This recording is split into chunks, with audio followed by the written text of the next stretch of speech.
қаласы Мұхтар Әуезов атындағы мектеп-гимназияның 4-ші А сынып оқушылары, мектебіміздің 4А сынып оқушылары жолдаған рәміздерім мақтанышым атты челленджді қабыл алды. Тәуелсіз Қазақстанның тарихында еліміздің мемлекеттік әнұраны 2 рет 1992 жылы және де 2006 жылдары бекітілді. Әнұранның сөзін жазған Жұмекен Нәтмеденов, Нұрсұлтан Назарбаев.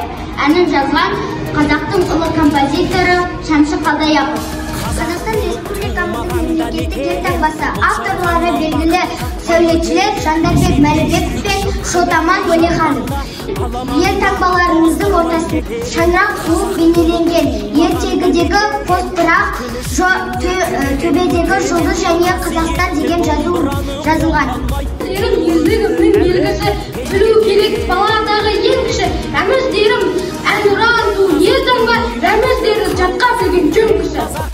Қазақстан мемлекеттік ресми түрде 1992 жылы қабылданды.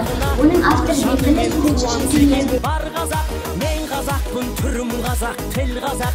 Мен қазақпын, мен айтатын жыр қазақ. Сүйеу болсын, тіреу болсын, мың қазақ.